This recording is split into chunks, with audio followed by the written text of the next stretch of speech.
There's a story in Seattle that many of you asked me to dig a little deeper into. So that's what we're going to do today to begin with. And I think you asked because of some pretty salacious headlines. Take a look. This in the New York Post. Seattle pays ex-pimp $150,000 to offer alternatives to policing.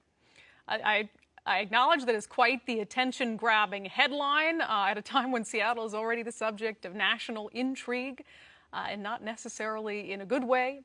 But there's a lot more to the story behind that headline and to the so-called ex-pimp who stepped into a new role in Seattle's efforts to reimagine policing.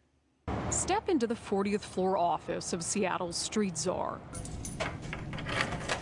A $150,000 a year job awarded to Andre Taylor and his Not This Time Foundation by Mayor Jenny Durkin. I have tried to get a range of people who could be credible messengers to different parts of the community. As far as the mayor is concerned, Taylor's background makes him one of Seattle's most influential voices on race and policing, someone who can bring the community and even convicted criminals to the table to reimagine policing. If you're trying to really have these conversations, you need somebody that have been in those streets, that have credibility in those streets, and that's now not in those streets and haven't overcome them streets, right? So that's what a street czar is. Hands up! Shots fired, shots fired. After his brother, Shay Taylor, was shot and killed by Seattle police in 2016. Even if you comply, you die. Andre Taylor went on to call for systemic police reform, a key backer of voter-approved Initiative 940, which lowered the standard for prosecutors to charge officers for using deadly force. My name is Andre Taylor. I'm the founder of Not This Time. It was during that effort that Taylor learned the art and the benefit of playing politics. So me representing this street community to the governor, to the mayor, to senators, and being able to project that there's a lot like me from there, right? They just need an opportunity, like I got mines. But in the process, Taylor has become a controversial figure, both among police and among some anti-police protesters. In June, Taylor tried to negotiate a deal between City Hall and protesters occupying the area around SPD's East Precinct, trying to bring the ordeal to an end. In response, angry protesters called him a bootlicker, a phrase used to suggest he's subservient to those in power. What do you say to people who say that the fact that you speak to the mayor, the fact you have a good relationship with politicians makes you a bootlicker? I say I'm willing to put my work up against your words. What have you produced? What have you done? Now, once you have changed things, once you have done something, then let's come have that conversation. But if you're just a person out there talking, I'm not going to give too much credence to what you're saying. Do the work, like I had to. But as far as some Seattle police officers are concerned, Taylor is the last person who should be tasked with re-envisioning criminal justice, given his own criminal history.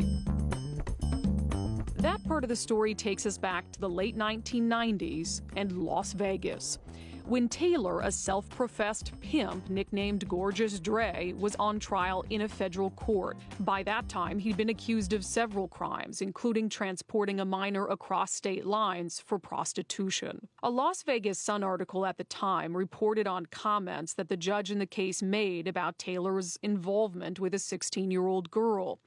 U.S. District Judge Howard McKibbin said he is deeply troubled by the permanent scarring the girl must deal with since Andre Taylor introduced her to prostitution.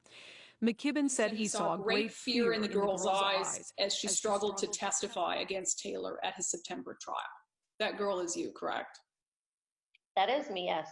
Megan Fishman is now 38 years old, but recalls vividly that time in her life. Before she met Andre Taylor, she was living at a group home in Vegas. A friend of mine and myself, we decided we were going to run away from the group home. And we went down to, of course, the Las Vegas Strip. And we were walking, and I crossed paths with him, and we started talking. Did you kind of know what he was into? No, he caught my eye. He was just someone that I was attracted to. And the more that we conversated, we just seemed to click. Megan said she lied to Taylor at the time, telling him she was 18. What was the nature of the relationship that you had and built with him? I looked at up to as a mentor. He was my provider. He became my everything. Was this a romantic relationship that you had with him? Yeah, it was all around everything type of relationship. Yes. So was he your pimp? Yes. She seems to look back at that time almost fondly, referring to Taylor as a provider. What would you say to people who think, well, that lifestyle, especially for someone underage, it isn't security and it's not real stability? I don't know. I guess until you walk in, a mile in those shoes, you can't really understand what that person's going through. There are a lot of people out there that are forced and that are manipulated and abused and neglected and put in those type of situations where their lives are tormented. They do have scarring, and my situation was not one of them. I'll be honest, some people might say that you sound brainwashed.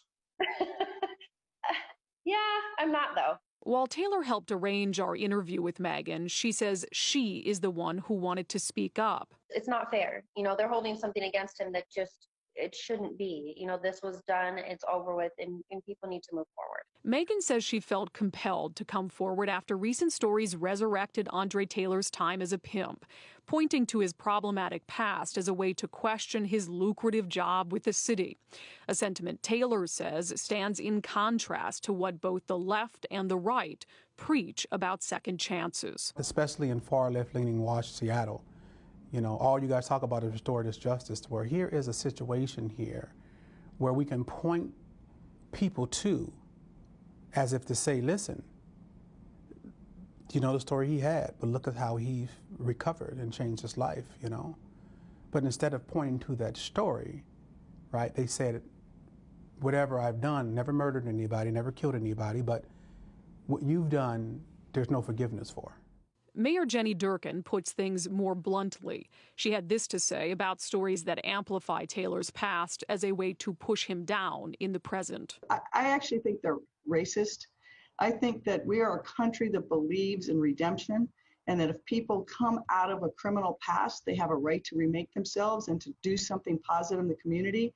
And I think they're just very hyperbolic. And again, it's a reflection of these partisan times where you're either good or you're bad. You can't be someone who can be working for positive change and disagree with you. I changed my life to make sure that young people that are in those vices to this day could see that, listen, there is life after the streets.